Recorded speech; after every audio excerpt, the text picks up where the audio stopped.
அனைவருக்கும் இரவு வணக்கங்கள். இன்னைக்கு வே பாபு அவர்களின் கவிதைகளை எடுத்துட்டு வந்திருக்கேன். ரொம்ப ஆழமான கவிஞர் வே பாபு அவர்கள். அவருடைய பிறந்த நாள் இன்னைக்கு. அவர் இப்போ இல்லை. அவரோட கவிதைகள் இன்னும் வாழ்ந்துக்கிட்டு இருக்கு. அவர் கவிதைகள் மூலியமா நிறைய பேருக்கு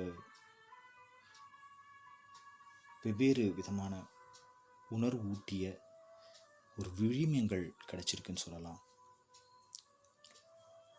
அப்படிப்பட்ட கவிஞர் தான் வே பாபு அவர்கள். வே பாபு இப்போ இல்லை அப்படின்னு சொன்னால் கூட அவரோட கவிதைகள் இன்னும் நம்ம இடையே வாழ்ந்து கொண்டு தான் இருக்கிறது. வாழ்தல் இனிது அப்படின்னு சொல்லுவாங்க. ஆனால் அவர் வெவ்வேறு விதமாக சிந்திச்சிருக்காரு. அவரோட கவிதைகளில்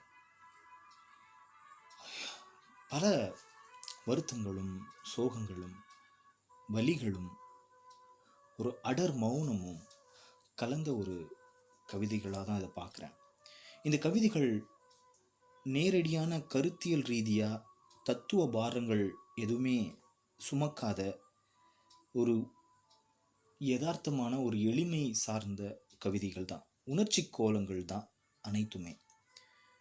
இந்த கவிதைகள் இவர் ஒரு குழந்தை கூட விளையாட்டு பண்ணுறத போல தான் இவர் கவிதைகளோட விளையாடிக்கிட்டு இருப்பார். ரொம்ப அருமையாக இருக்கும் சில விளையாட்டுகள்லாம். நம்ம மேற்கத்திய எழுத்தாளர்களான நம்ம சில்வியா பிளாத்தை ரொம்ப கொண்டாடி தள்ளியிருக்கோம். ஒரு காதல் விட்டு பைப்போலார் டிஸார்டரில் அவங்க இருந்து தத்தளித்து அந்த மொழிபெயர்ப்பு சார்ந்த கவிதைகளை நம்ம வாசிச்சிருக்கோம், கொண்டாடி தள்ளியிருக்கோம்.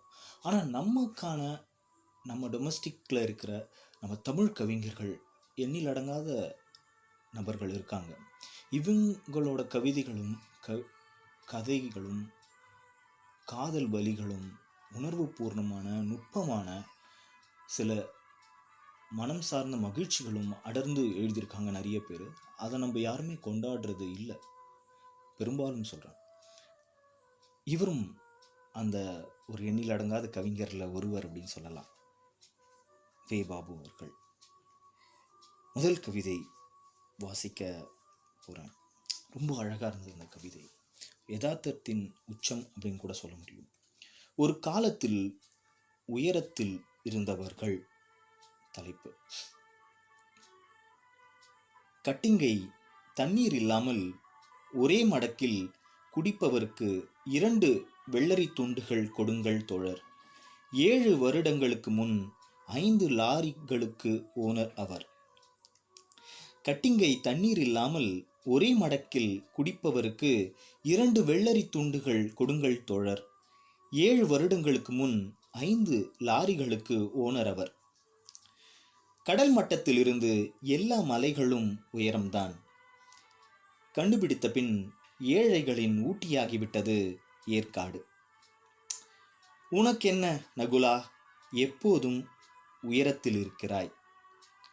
உனக்கென்ன நகுலா, எப்போதும் உயரத்தில் இருக்கிறாய். மிக அழகான கவிதைகள் இது. ஒரு காலத்தில் உயரத்தில் இருந்தவர்கள்.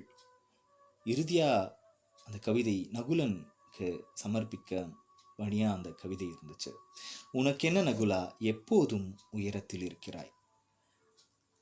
ரொம்ப பிடிச்சிருந்தது. நகுலனை அவர் எவ்வளோ நேசிக்கிறாரு, நகுலனோட உலகத்தில் அவர் எப்படி பார்க்குறாரு அப்படின்ற ஒரு பாணியில் தான் அந்த கவிதை இருந்தது. கடல் மட்டத்திலிருந்து எல்லா மலைகளும் உயரம்தான். கண்டுபிடித்த பின் ஏழைகளின் ஊட்டியாகிவிட்டது ஏற்காடு. இது ஒரு விதமான கண்ணோட்டத்திலிருந்து எழுதப்பட்ட கவிதை தான். என்னன்னா, ஒரு ஏழ்மையின் வலி, ஒரு வறுமையின் ஒரு பீடித்த ஒரு உணர்வின் பால் எழுதப்பட்ட கவிதைகளை தான் இது தெரிஞ்சுது. ஒரு காலத்தில் உயரத்தில் இருந்தவர்கள் அப்படின்னு சொல்லிட்டு இந்த மாதிரி பல கவிதைகள் இருக்கிறது வே பாபுவில். அதில் குறிப்பிடும் விதமாக நான் சில கவிதைகள் மட்டும்தான் எடுத்துகிட்டு வந்தேன். மிஸ்டு கால் கவிதைகள் அப்படின்ற ஒரு தலைப்பில் ஒரு கவிதைகள் ரொம்ப அருமையாக இருந்தது. உங்கள் நண்பர்கள் யாராவது மேன்ஷனில் இருக்காங்கன்னா உங்கள் நண்பர்கள் தனிமையில் இருக்காங்க அப்படின்னாக்கா, அவங்க ஏதோ ஒரு வழியில் இருக்காங்கன்னா, அதை நீங்கள் முன்கூட்டியே உணர்ந்து அவங்கள எப்படி அரவணைக்கிறீங்க, ஒரு ஆறுதலான வார்த்தைகள் சொல்கிறீங்க. அந்த ஒரு சின்ன ஆறுதலான வார்த்தை தான், எப்படி இருக்க, சாப்பிட்டியா, இல்லை என்ன பண்ணுற அப்படின்னு நீங்கள் கேட்டிங்கனாலே போதும். அவங்க எந்த விதமான ஒரு விபரீத எண்ணத்துக்கும் ஆளாகவே மாட்டாங்க. அப்படிப்பட்ட கவிதைகள் தான் இது. இது வாழ்வின் விளிம்பில் நிற்கும் ஒரு நபரின் கூக்குரல் தான். ஒரு தனிமை ஒரு மனிதனை எவ்வாறாக துன்புறுத்துகிறது, எப்படி அவனை ஒரு ஆழ்துளை கிணறுக்குள் தள்ளுகிறது அப்படின்ற மாதிரி தான் இந்த கவிதைகள் இருந்தது. மிஸ்டு கால் கவிதைகள் அப்படின்ற தலைப்பில், தங்கும் விடுதியின் அறையிலிருந்து கடைசியாக கொடுத்த 32 மிஸ்டு கால்களும் 2 இட்லிகளுக்காகத்தான். தங்கும் விடுதியின் அறையிலிருந்து கடைசியாக கொடுத்த 32 மிஸ்டு கால்களும் 2 இட்லிக்காகத்தான். ஒரே ஒரு மிஸ்டு காலுக்கு பிறகு அணைக்கப்படும் செல்போனுக்கு 1000 கிளைகள். ஒரே ஒரு மிஸ்டு காலுக்கு பிறகு அணைக்கப்படும் செல்போனுக்கு 1000 கிளைகள். மிஸ்டு கால் உலகம் நண்பா. அடுத்த மிஸ்டு கால் வருவதற்குள் இந்த மசால் தோசையை முழுதாக தின்றிருக்க வேண்டும் இவன். மிஸ்டு கால் உலகம் நண்பா. அடுத்த மிஸ்டு கால் வருவதற்குள் இந்த மசால் தோசையை முழுதாக தின்றிருக்க வேண்டும் இவன். அற்புதமாக இருந்தது. இதில் என்ன டேக்அவே அப்படின்னா, நம்ம நண்பர்கள் மென்ஷனில் இருக்காங்க, இல்லை ஹாஸ்டலில் இருக்காங்க, அவங்களோட தனிமை எப்படி வாட்டுது, அவங்க தனிமை எப்படிப்பட்டது அப்படின்ற ஒரு உணர்வின் வடிவம் தான் இந்த கவிதையாக இருந்தது. அடுத்தது, கெட்ட பையன் சார் இந்த காளி அப்படின்ற தலைப்பில் ஒரு கவிதை. எளிதாக அடையாளம் காணாமல் காளியை சாப்பிட்டாயா என்பதே அவரின் முதல் கேள்வி. எளிதாக அடையாளம் காணலாம் காளியை, சாப்பிட்டாயா என்பதே அவரின் முதல் கேள்வி. காளி தீவிர வடிவேல் ரசிகர். கையை ஓங்க அல்ல எத்தனித்தாலே போதும், அவ்வளவு அழுகை. காளியை அதிக தொந்தரவு படுத்தியதில் ராஜாவுக்கே பெரும் பங்கு. அந்த வயலின் பீட் முடிந்ததும் கண்ணை துடைத்து கொண்டு இப்படியே மெயின்டைன் பண்ணுடா என தேற்றிக்கொள்வார். அதீத அன்புகளை கண்டால் மறைந்து விடுவார். சன்னமான விசும்பலோடு ஏதாவதொரு மூத்திரச்சந்தில் கிட்னி தழும்பை தடவிக்கொண்டே காத்திருப்பார், அதீத அன்பு மறையும் வரை. அவள் உங்களிடம் பேசினாளா என்பதற்கு இல்லை என்பதே காளியின் பதில். அப்போது மட்டும் மனதுக்குள் ஒரு முறை சொல்லிக்கொள்வார், கெட்ட பையன் சார் இந்த காளி. மிக முக்கியமான அற்புதமான கவிதை இது. இந்த கவிதையை நான் மறுமுறை கூட வாசிப்பேன். கெட்ட பையன் சார் இந்த காளி. எளிதாக அடையாளம் காணலாம் காளியை, சாப்பிட்டாயா என்பதே அவரின் முதல் கேள்வி. காளி தீவிர வடிவேல் ரசிகர். கையை ஓங்க அல்லது எத்தனித்தாலே போதும், அவ்வளவு அழுகை. காளியை அதிக தொந்தரவு படுத்தியதில் ராஜாவுக்கே பெரும் பங்கு. அந்த வயலின் பீட் முடிந்ததும் கண்ணை துடைத்து கொண்டு இப்படியே மெயின்டைன் பண்ணுடா என தேற்றிக்கொள்வார். அதீத அன்புகளை கண்டால் மறைந்து விடுவார். சன்னமான விசும்பலோடு ஏதாவதொரு மூத்திரச்சந்தில் கிட்னி தழும்பை தடவிக்கொண்டே காத்திருப்பார், அதீத அன்பு மறையும் வரை. அவள் உங்களிடம் பேசினாளா என்பதற்கு இல்லை என்பதே காளியின் பதில். அப்போது மட்டும் மனதுக்குள் ஒருமுறை சொல்லிக்கொள்வார், கெட்ட பையன் சார் இந்த காளி. ரொம்ப அழகாக இருந்துச்சு இந்த கவிதை. இந்த கவிதை நம்மை ஒரு காதல் உணர்வை, ஒருதலை காதலை, இல்லை இரண்டு பக்கமான காதலை, புறக்கணிப்பை ரொம்ப அதீதமாக சொல்லுது.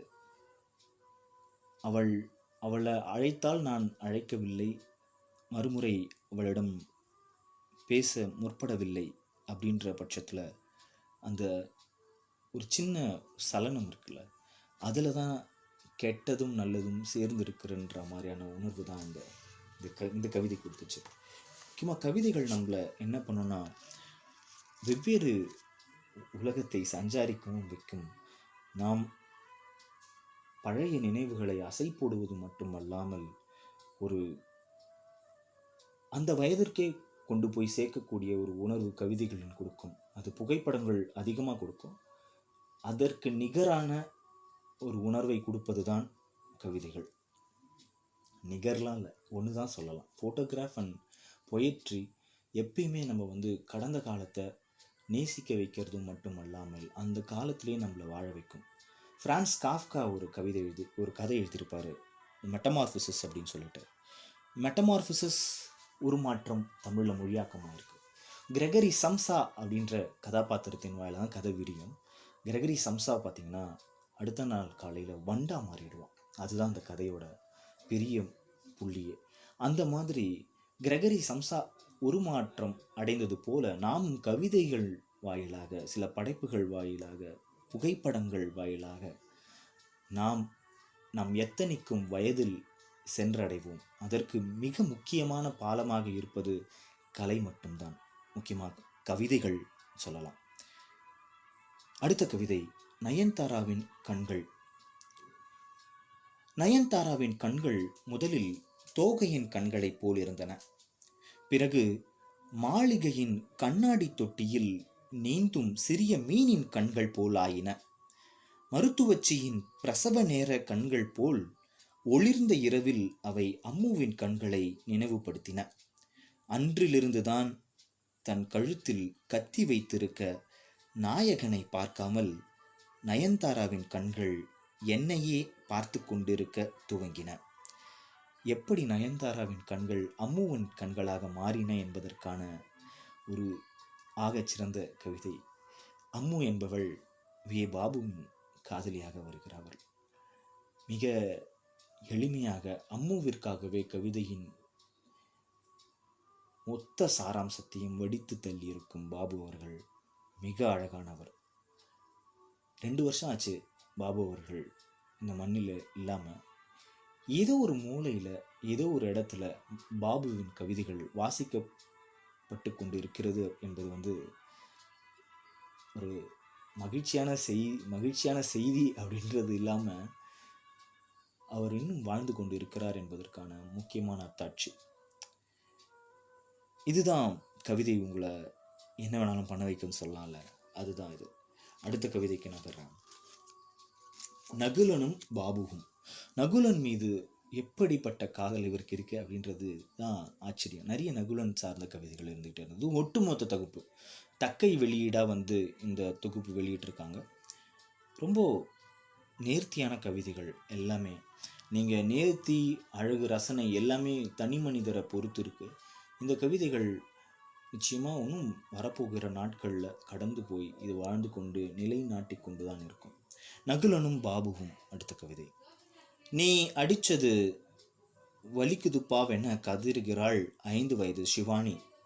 லவுட் ஸ்பீக்கரில் அப்பாவும் கதறுகிறார். மறுமுனையில் ஒரு குழந்தை மைக்கும் இன்னொரு குழந்தை மைக்கும் வேறொன்று நிகழ்ந்து கொண்டிருக்கிறது.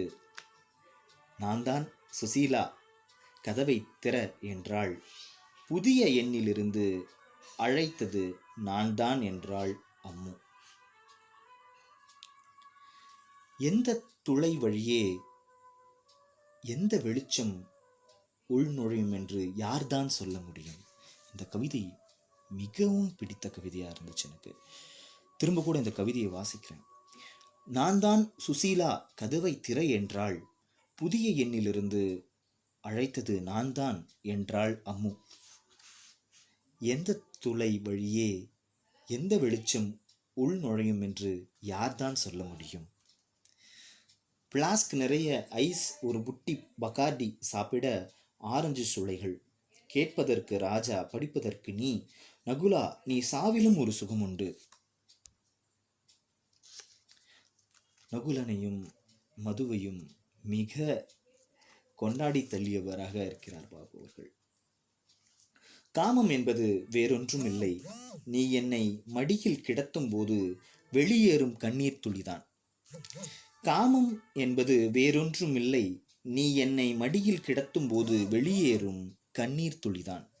காமத்தை எப்படி பார்ப்பது என்ன? ஒரு உச்சபட்ச ஒரு சொல்லுதான் இது. நம்ம காமத்தை எல்லாரும் வெவ்வேறு வகையில் வெளிப்பாடுடன் பார்க்கிறோம். ஆனால் கவிஞர் காமம் என்பது வேறொன்றும் இல்லை, நீ என்னை மடியில் கிடத்தும் போது வெளியேறும் கண்ணீர் துளிதான் அப்படின்னு முடியும் போது நமக்கான ஒரு விடியல் போல இந்த கவிதை இருக்குது. இப்படியும் நம்ம பார்க்கணும் அப்படின்ற ஒரு பட்சத்தில் இருந்துச்சு இந்த கவிதை. நகரம் வீடு அப்படின்ற இன்னொரு கவிதை இருந்துச்சு, ரொம்ப அழகாக இருந்தது அந்த கவிதை. விசாலமாய் இருக்கிறது வீடு, வரவேற்பதென்னவோ குறைக்கும் நாய் ஒன்றுதான்.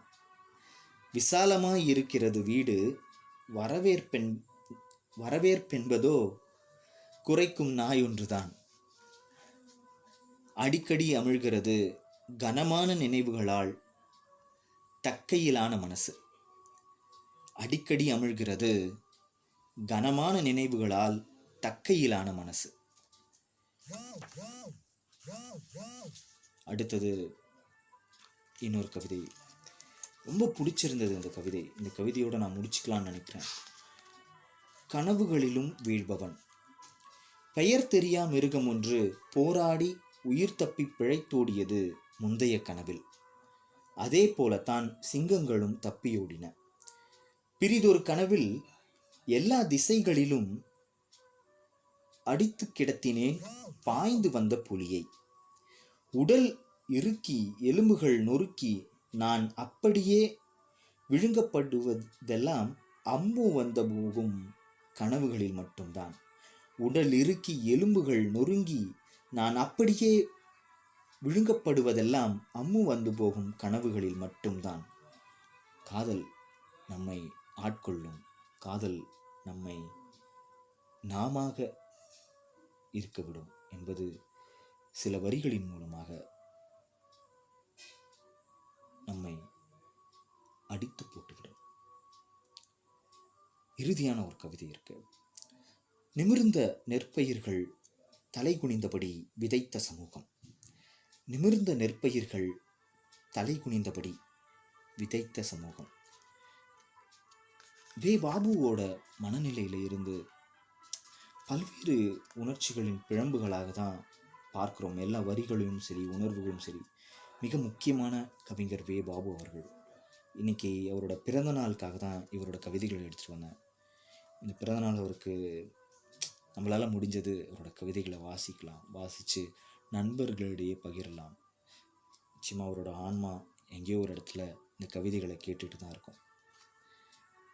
எனக்கு மிகவும் நெருக்கமான வரிகள் இவையாக தான் இருந்துச்சு. எந்த துளை வழியே எந்த வெளிச்சம் நுழையும் என்று யார்தான் சொல்ல முடியும். இதுதான் ஒரு கவிதையாக இருந்துச்சு.